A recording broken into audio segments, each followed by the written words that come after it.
It's one of the most critically acclaimed and multi-award-winning musicals based on a super popular children's novel written by none other than Roald Dahl. Curtains went up for Matilda the musical here in Korea to be the first non-English version of the musical, and I feel like a kid myself to be interviewing with one of those involved in the production on our interview today. Premiered in 2010, this show has won rave reviews, 85 international musical awards, and attracted more than 7 million in audience. The name of the musical, after a novel by the British children's author Roald Dahl, is Matilda. Now get out of here, you little stinkworm! The story begins with the birth of a girl into a family that was expecting a boy. A 5-year-old Matilda is emotionally abused by materialistic parents and bullied for standing up to a violent headmistress. But for all the hardship, this is a story of Matilda, a girl who simply never gives up or tolerates injustice. The show has a child as a protagonist, but is enjoyed by all children and adults alike. Full of dark humor and satire, it's a story of poetic justice. Matilda the musical has long been one of the most eagerly awaited shows among Korean theatergoers. When the production for the Korean language version of the show began, over 600 girls auditioned for over 8 months for the role of Matilda. Rehearsals continued for almost 6 months. Much efforts have gone into translating the work into Korean so as to do justice to the wit and rhyme of the original script. Taking Matilda the musical to London, New York, Toronto, Australia, and now Seoul is Nik Ashton, the show's worldwide associate director. What's new and extra special about the Korean version of Matilda the musical?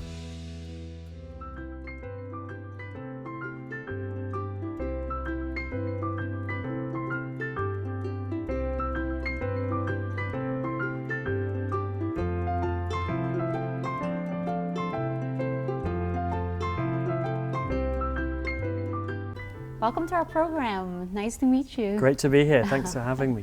You must be super busy with the show going on. How are things? Yeah, things are good. Things are good. We go through that stage when you're putting on a musical of this size, kind of goes up and down. It's never even. So there's times when everyone's working very hard. There's times when people are working very long hours, and then there's some downtime, and so we're kind of up and down. But we've just started our first performances, which is very exciting. You must be all excited, all pumped up. Yeah, Right. It's great. It's great to see.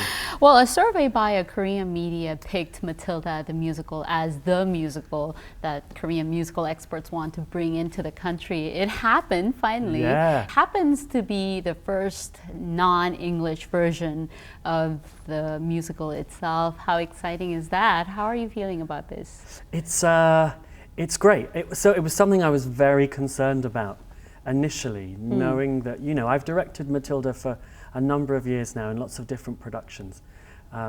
And directing it in a foreign language brings many challenges. I'm sure. Primarily because I can't speak a word of Korean. So I've no idea really what's going on. But that challenge has been very exciting, and very challenging.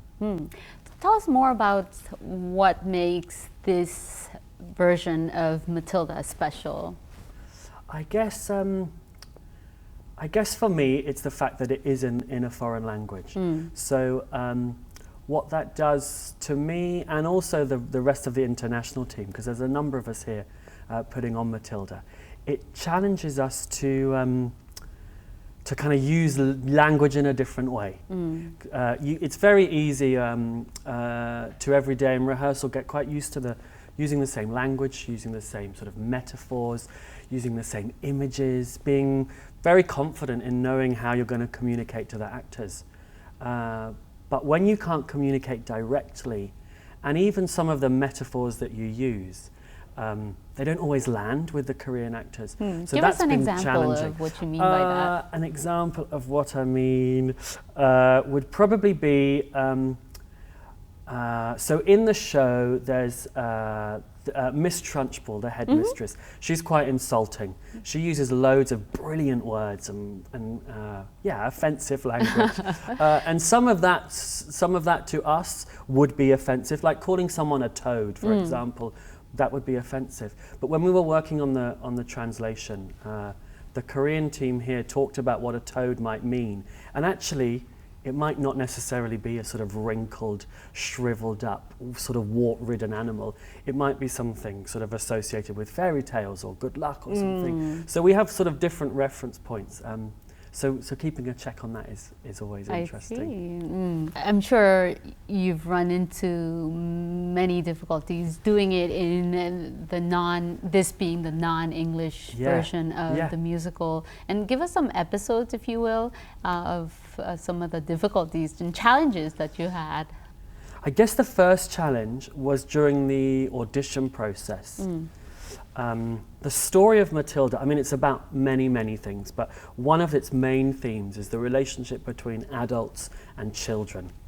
And for the story to work, most of the adults in the play are quite mean and quite offensive, and they use very direct language to, particularly Matilda, telling their adult actors that it was okay to be rude and shout at the children. That was quite challenging because for some reason there was a sort of innate respect between them and the children, and they wouldn't quite go far enough. So I learnt that in the auditions, that we'd really need to push the actors with that idea. Interesting. Now, I understand that it took a long time for them, the Royal Shakespeare Company, to put this show together in its very inception, and it finally premiered back in 2010. Tell us about how it all began.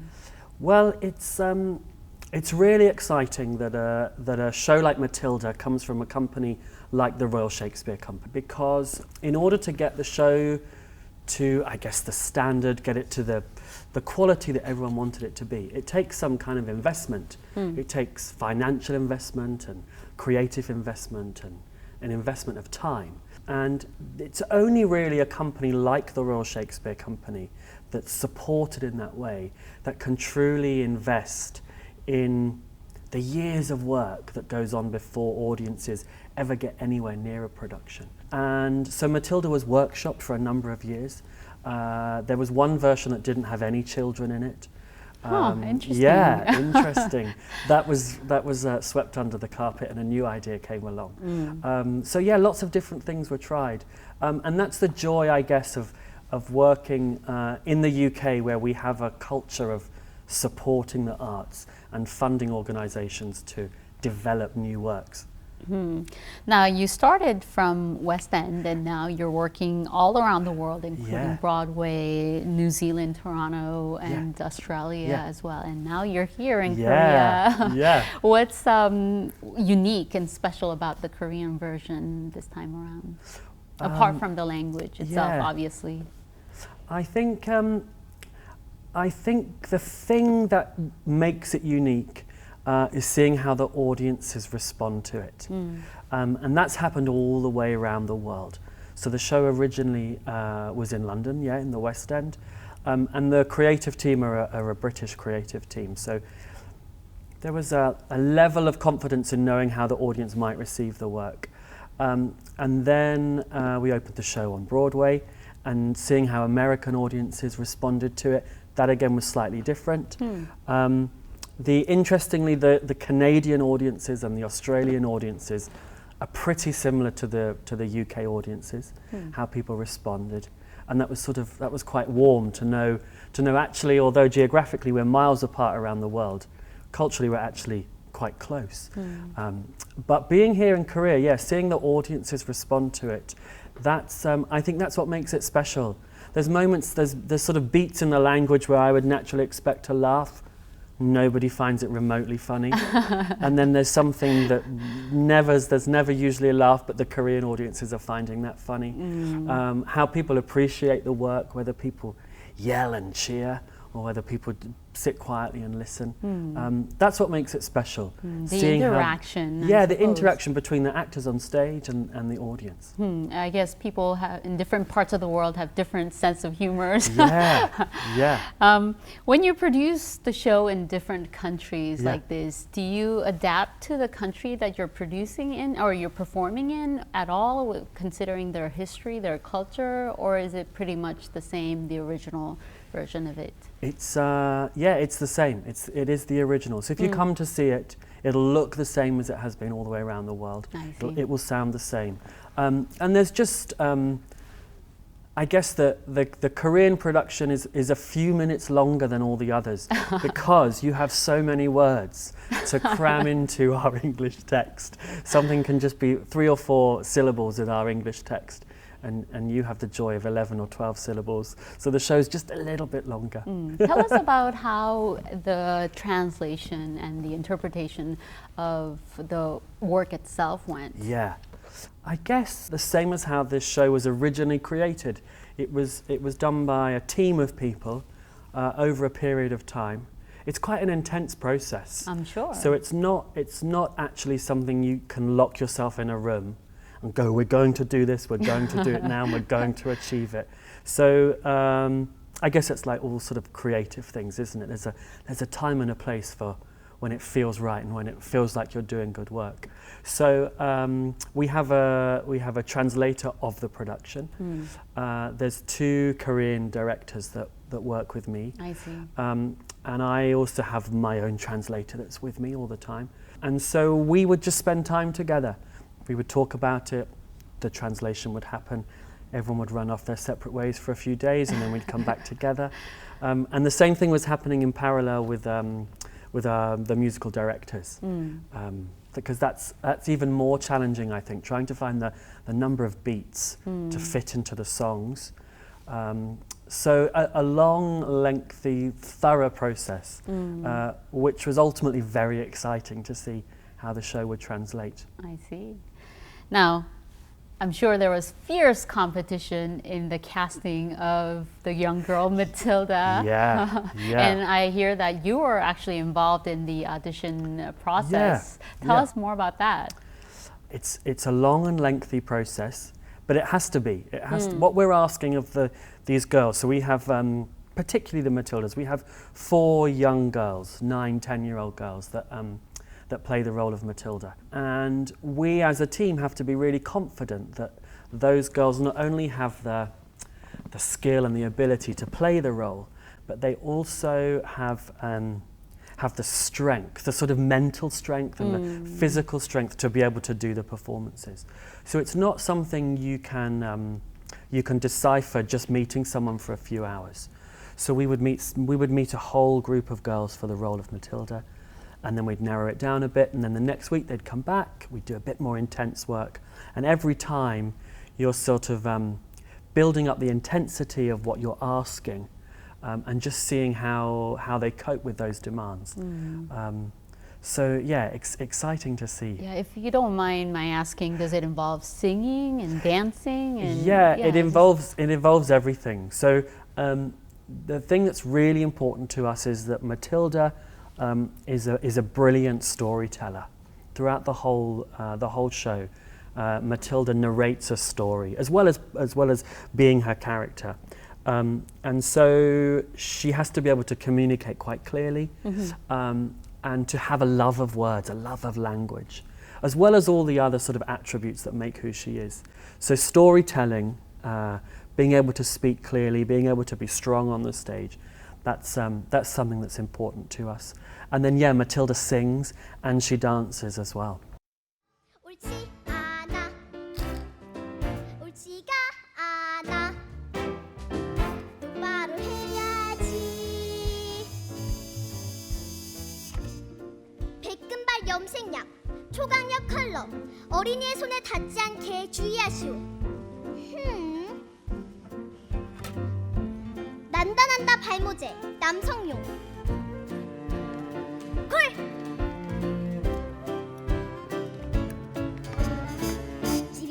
짜릿한 작은 번개처럼 깜짝할 때 어느새 쌍트고 남이 나에게 찌세 태풍이 지네 뒤끌만한 케미에 따끔한 맛 1초씩 매 순간 똑하고 딱 한 발씩 춤추듯 쓱 하고 싹 너를 가두는 얘기 벗어나 보자 징징대지 마 하면 난 그만 한 게 뭐가 어때 자꾸 죄 그만 거 갖고 신경 쓸 거 없고 내내 하며 굽신굽신 하지 말고 맞서야 해.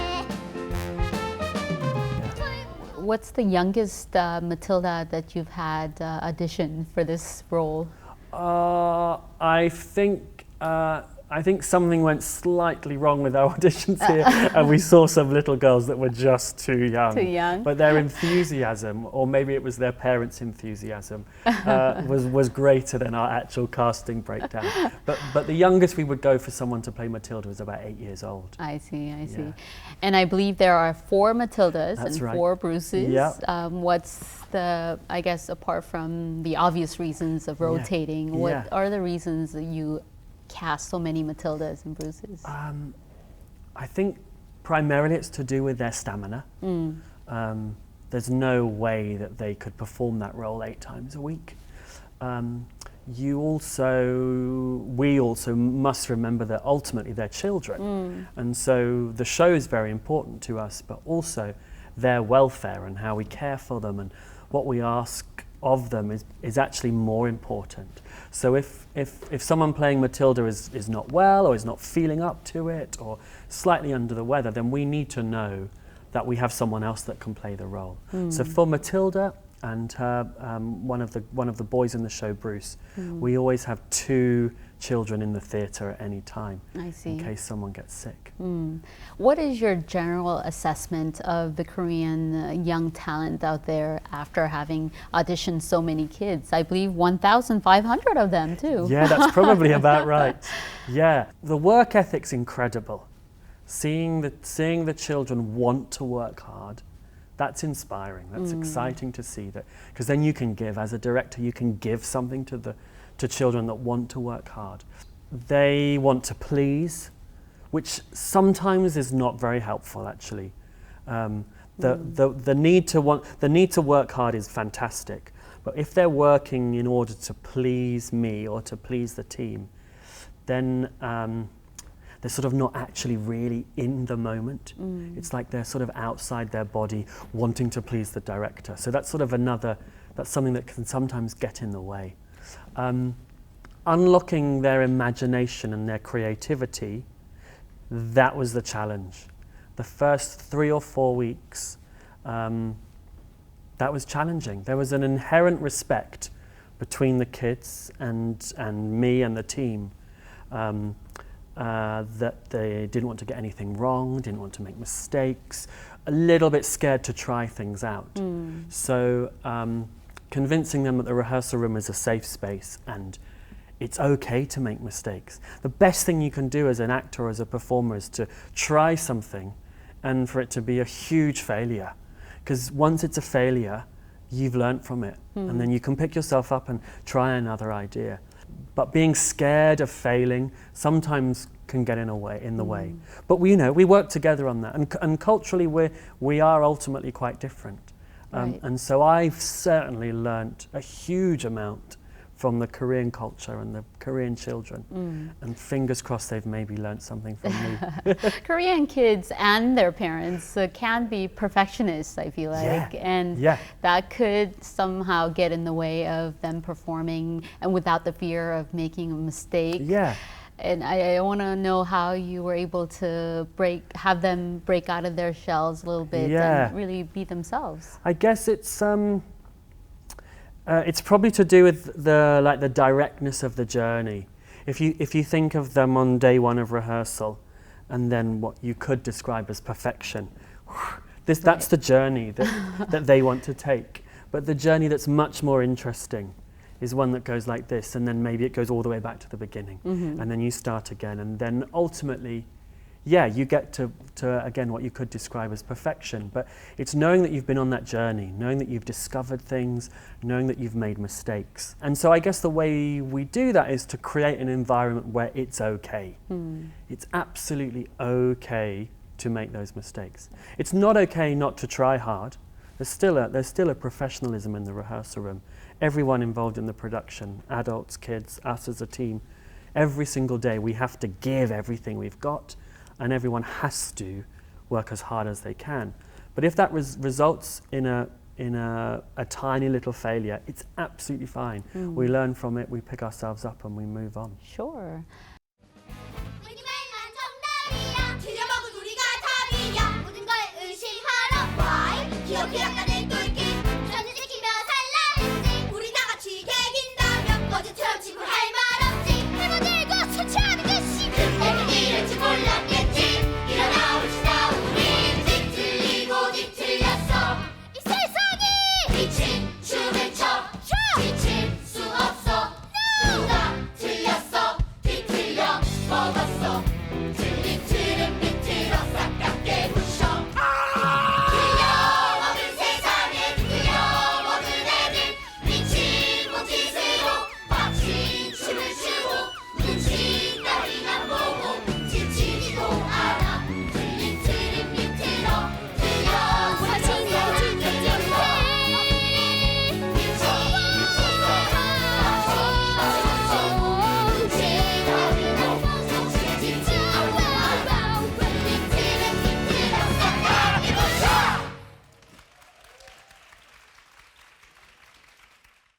And we see some brilliant young actors and actresses in musicals like Billy Elliot Yeah. and School of Rock Yeah. these days. And what are some of the aspects that you have to pay extra attention to when working with these little actors and actresses?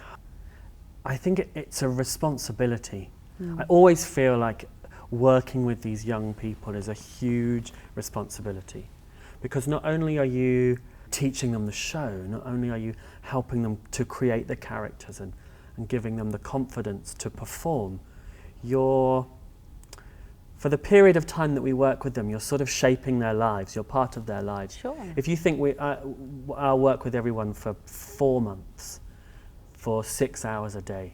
So if you're 9 years old and you see someone for 6 hours a day for 4 months, that's an intense relationship. It is. And so that's something that I take very, very seriously. Knowing what that relationship is, knowing what the relationship might mean, knowing how to keep a distance, because it has to be a professional relationship. I think sometimes if you get too close to children, it's going back to that idea of wanting to please. If they want to please you, then they're not doing necessarily their best work. So knowing that the relationship is a relationship of trust, knowing that you trust each other to give what you've got, but also knowing that there's this professionalism where you both have to work quite hard. It must be different though from working with adult actors and children, because they're not just mini versions of adults, obviously. You know, you have the problem of the discipline and of course then you know, behavioral issues maybe.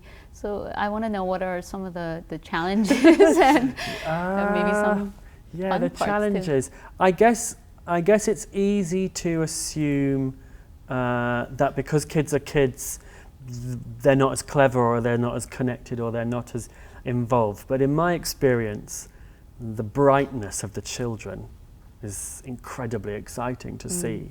So they hear everything and they see everything. So as an adult, you might make a flippant comment to each other, or you might say something a bit sarcastic to each other, or the humor that you use might be adult humor. But when you've got this room full of children, they're absolutely, their eyes and their ears are on you. So taking that responsibility quite seriously, I think is really, really important, that we watch our language, that I'm not talking about appropriate or inappropriate language. I'm talking about carefully chosen language so that we're very clear on what it is we're trying to get out of a rehearsal process.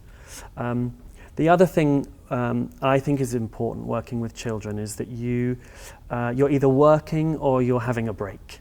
So when you're working, when you're rehearsing, you're 100% there. You're completely committed, you're completely disciplined, and you're working as hard as you can. When it's break time or it's a meal break, you have to relax. You have to be able to chill out. You have to be able to run around the room. You have to be able to climb the walls. You have to be able to eat your food, whatever it is you need to do. I think asking children to be too disciplined for their entire day just causes you problems. Because you know, you have to have a difference between this is how we work and this is how we play. I want to know, when you pick Matilda, when you cast Matilda, and Matilda, I read the book, obviously, is a very precocious and smart, brilliant young girl. Do you pick someone who resembles Matilda in those aspects, or do you go for someone who's naive and childlike, preferably? She's a delicate balance of lots of things, Matilda. And even now, when I go to talk about who she is, sometimes I find it so hard to actually articulate what is it that makes Matilda. But when you're auditioning and when you're rehearsing, you can see it. It's a sort of feeling, it's this sort of sixth sense of this tiny little person, but deep inside their belly, they are so strong. You know, Matilda has a great sense of justice, of right or wrong. And so knowing that this tiny little person can have that sense of justice, and if something's wrong, knowing that she can stand up to an adult. So knowing that she can be on the stage, that she can look someone in the eye, someone who's, 4 times her age, and compete with them intellectually and vocally and physically and really give. That's something that's really key about Matilda. She has this incredible mind as well, for many reasons, but behind her eyes, I mean, I often say the same thing. If you were to slice Matilda's head and open up and you looked inside, it would just be this sort of fizzy amount of energy, all these little electric shocks going on. And ultimately that energy has to come out of her eyes. But knowing that behind her eyes, the girl that plays Matilda can always be thinking, deep in thought, always be feeling, and have these incredibly focused, strong eyes. Because I'm sure you know that at the end of the play, Matilda needs to be able to use her magic to move things. Sure. So you have to have these wide open, focused eyes.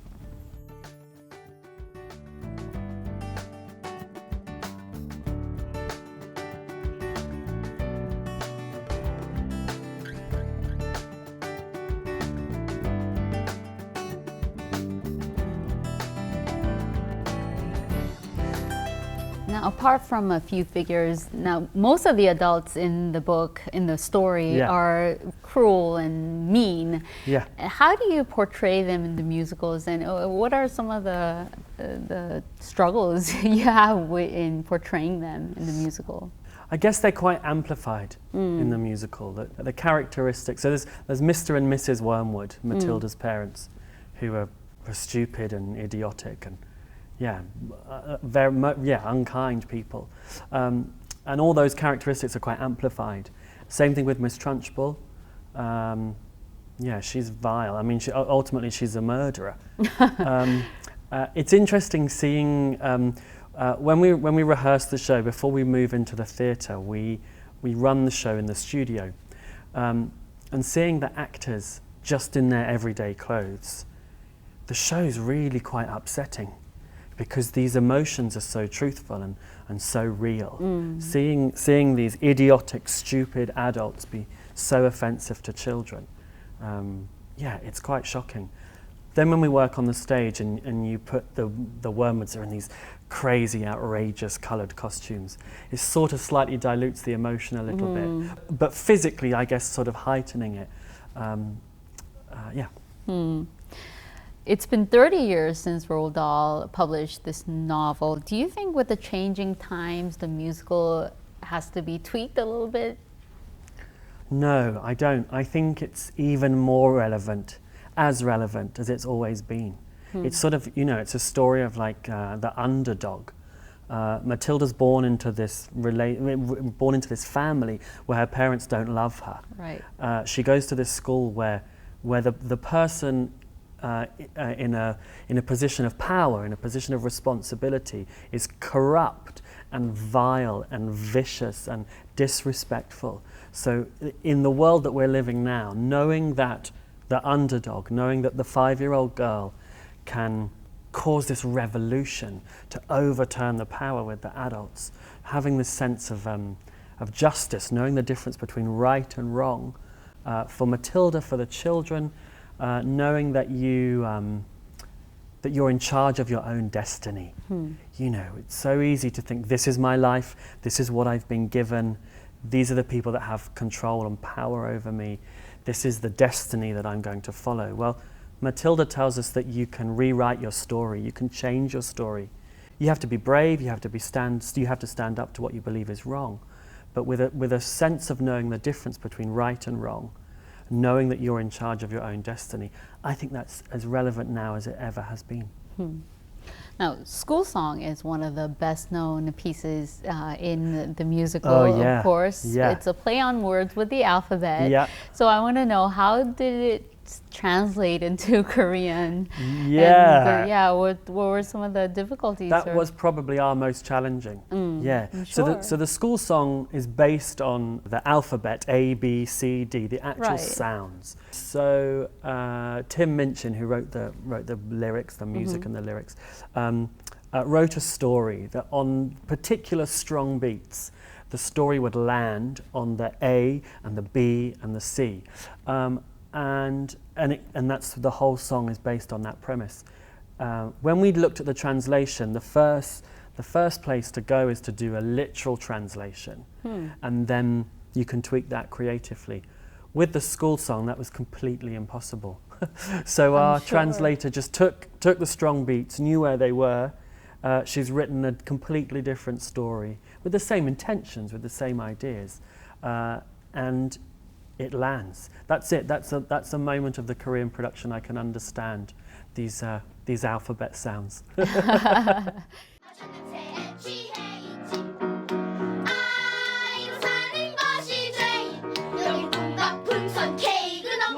여기는 되게 안 맞는다. 여기는 아이로 사는 것이 죄인. 아이로 사는 것이 죄인. 여기 꿈과 풍선 케이크는 없는 진정한 해. 이상하니 뭔가 애매해.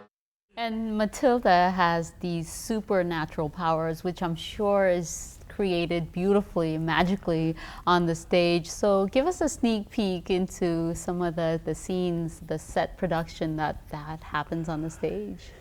She struggles in her life.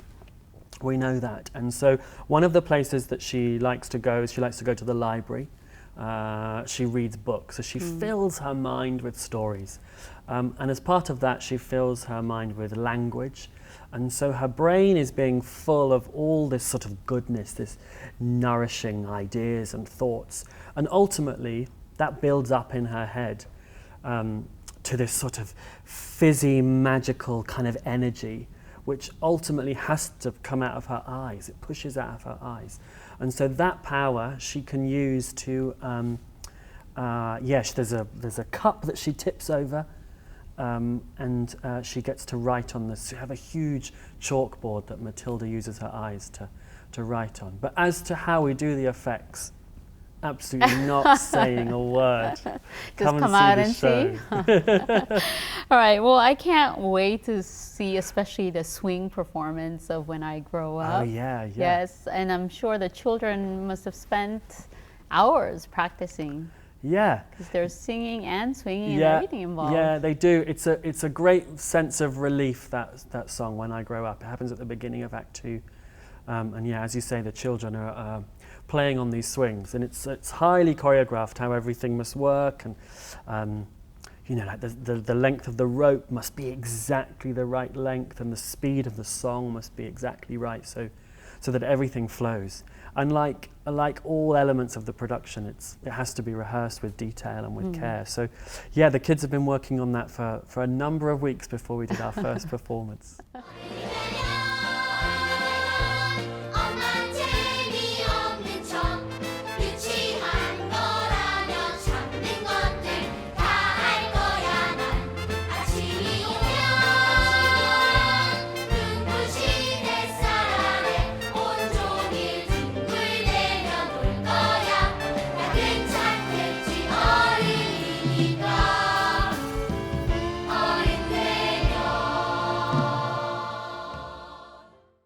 I'm sure you get this question a lot, Miss Trunchbull. She is obviously a woman, but the head of the school. Why is it played by a male actor?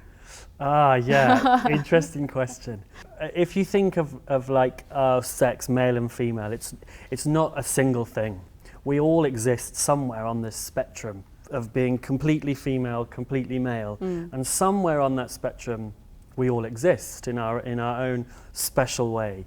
And I think Miss Trunchbull is physically female, but she's absolutely heading this way. She's masculine, she's huge, she's got these amazing shoulders. She was a hammer thrower in her youth. So I like to imagine that she probably took some testosterone pills or something when she was growing up, some hormones, and she's developed this huge masculine body. And so I think having a male actor play her helps to find that sort of essence in her. We had a chance to talk with some cast members of Matilda the musical, including 2 little Matildas, so take a look.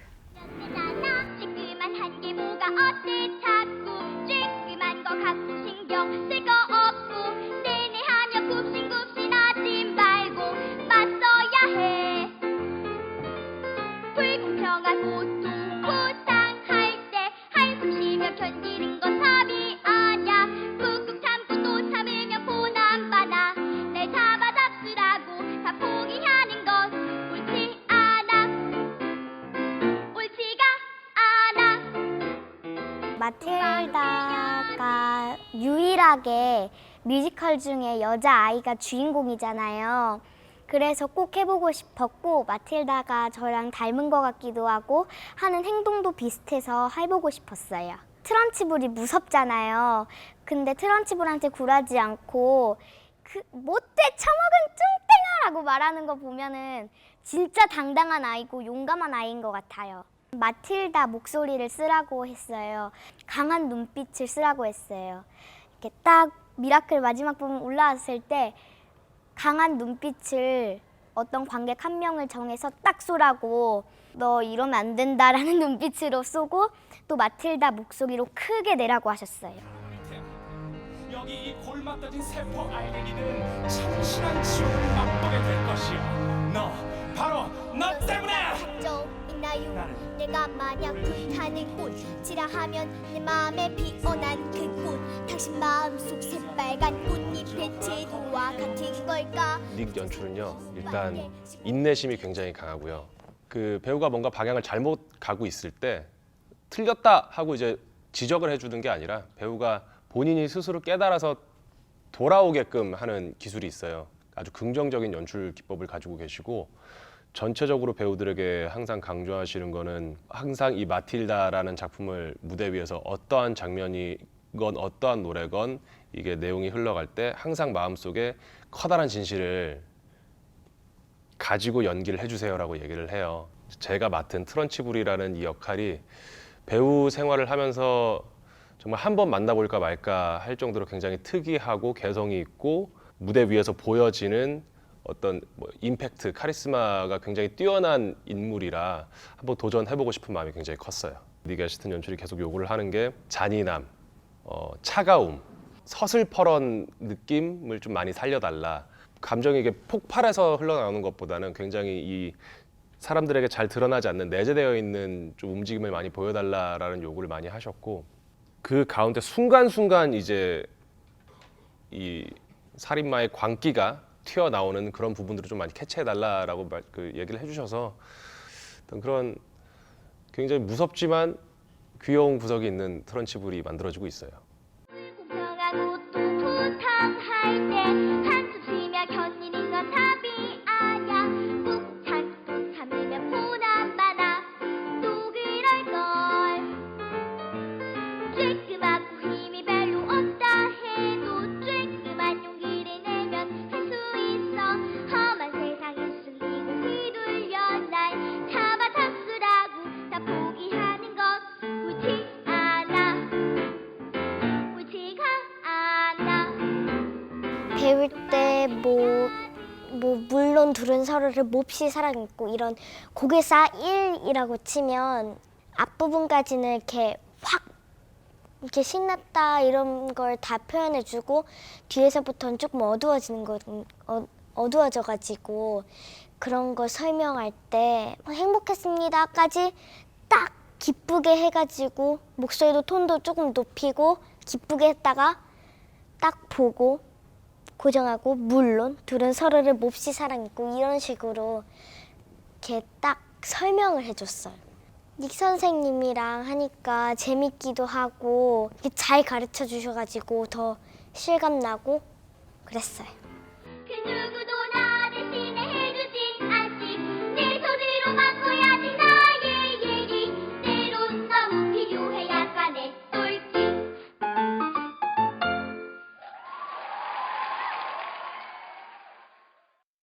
Now, which part in the Korean version of Matilda the musical did you work the hardest on?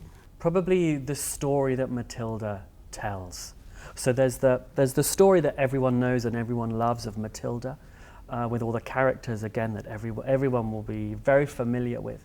But intertwined in that story is another story, which gives us a sort of another depth to the musical, and that's an original story. And Matilda tells that story to Mrs. Phelps, and she has to tell it with sort of, such detail, such clarity, and so that's probably what I spend most of my days working with these little actresses on how to tell that story in an engaging and clear way. 옛날에 아주 위대한 서커스 고개사들이 있었습니다. 한 명은 어떤 자물쇠라도 뚝딱 열고 나올 수 있는 탈출 마술사. 또 한 명은 하늘을 슝 날아오르는 우아한 공중 고개사. 물론 둘은 서로를 몹시 사랑했고 아주 유명했으며 모두에게 사랑을 받았지만 남모를 슬픔이 있었습니다. 우린 모든 걸 전부 가졌어요. 부인이 말했습니다. 전부 가졌어. 우리가 원하는 단 한 가지만 빼고요. How long have you been a part of the Matilda team? Just over 6 years. Yeah, so I've directed, I've worked on, this will be my 7th production of Matilda. I see. Has the show changed and evolved over those years? Yeah, it did. Initially it did. When it was very first performed in the UK at the RSC in Stratford-upon-Avon, and then there were some substantial changes when it came to London, and then a few little tweaks were made when the show was opened on Broadway. But now the show that we're performing now, that's been pretty much the show for the last sort of 4 years. So you've worked in London, Toronto, New York, and all over the place. Now, when you received an offer for the Korean production, how did you prepare for this very unique opportunity, because it is the first non-English version of it? Yeah, well, I had to think very carefully about those challenges. We know we've talked about the challenges that this non-English production would bring. All the preparation was happened with the translator, really. I guess we were talking about what the show means and what the show might mean to audiences here. So that's where all the preparation took place with the translation team. I would say it is a milestone of sorts for the company and also for the musical itself, because it is the first non-English version of it. So what are some of your ambitions, if you could share with us? I guess the ambitions would be the same anywhere in the world, really. You want You want people to come and see the show. I mean, over 8 million people have seen Matilda now. So you want people to come and see the show, and you want them to take something away with them. And I guess everyone would take something different away from the show, I guess depending upon your age, depending upon how engaged you are with it. To come and sit and to watch it and enjoy the sort of the visual feast, that could be quite entertaining and you could love that. But if you actually sit on the edge of your seat, you actually listen and you really understand what people are talking about, I would hope that people would find the story quite inspiring. Knowing that if you're in a position where you're being bullied, or you're in a position where you know that something is wrong, you have to stand up to that. You have to have your own self-belief to know that you're in charge of your own destiny. You stand up to the powers that be and change your story. Do you think children and adults alike will take away similar messages from what you had described? I think similar messages, yeah. But it's children and adults respond to it in quite a different way, I think. Now, you've been working on the Korean production of Matilda, the musical. What would you say is different about the Korean musical industry, its theatrical environment, actors and actresses? What's different or unique about this industry?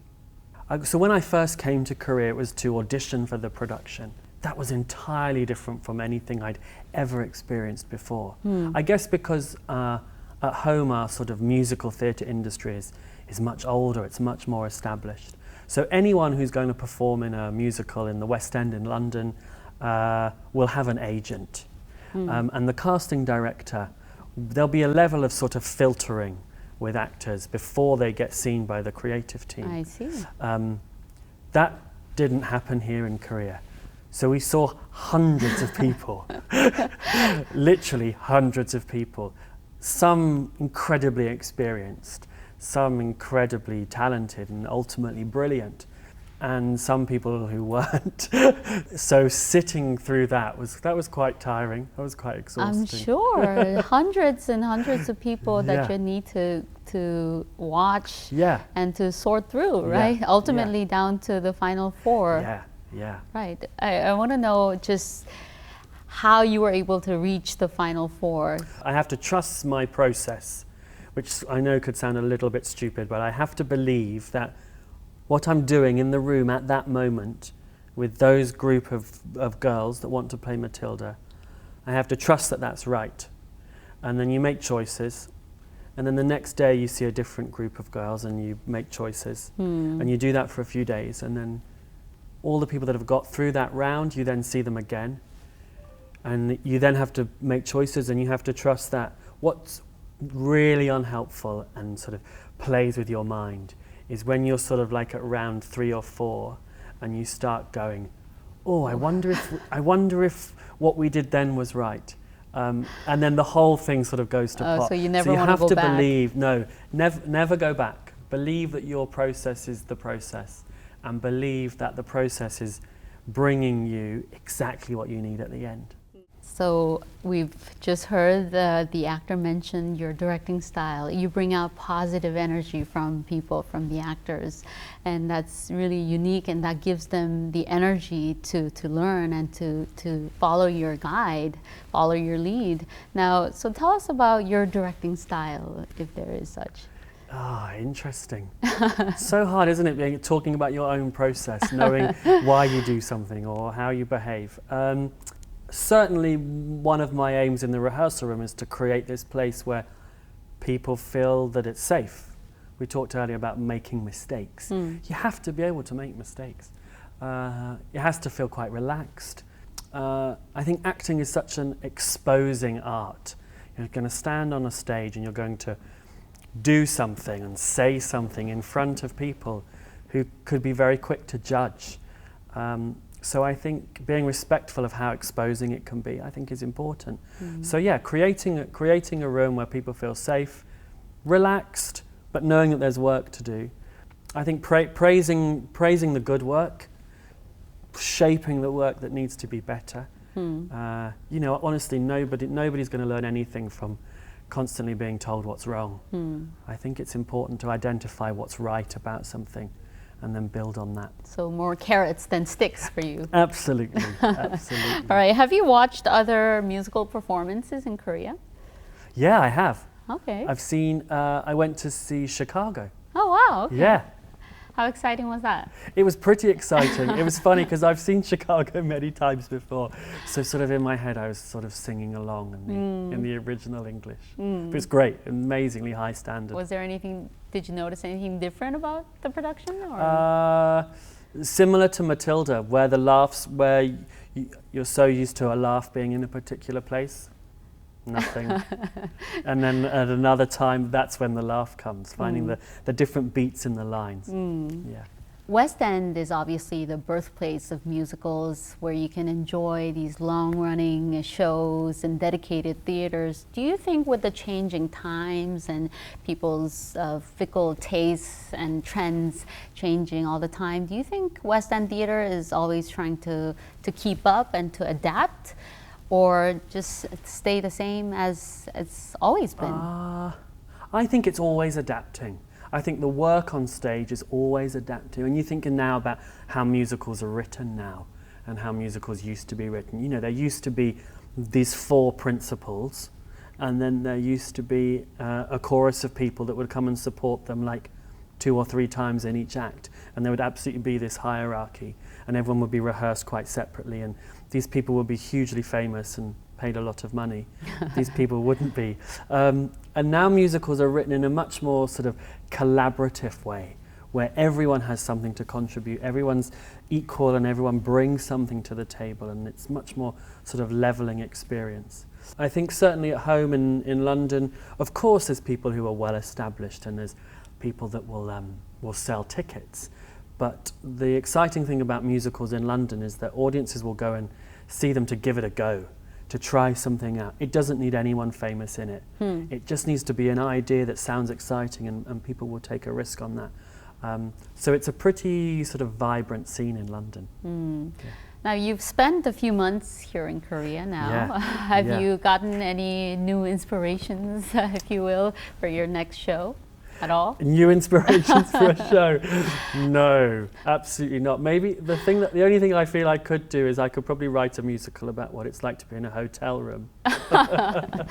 You spend that much time holed up in a hotel. Yeah, I've done that for a number of years now. If I'm not in a rehearsal room, I'm in a small hotel room. Now, here the show will run until February of next year. That's Any right. final words for the Korean fans out there who will be excited about this? I would say absolutely come and give it a go. It doesn't matter how old you are. It's sometimes people think of Matilda as this story for young children to come and see. It is, of course, that. It's also a family show.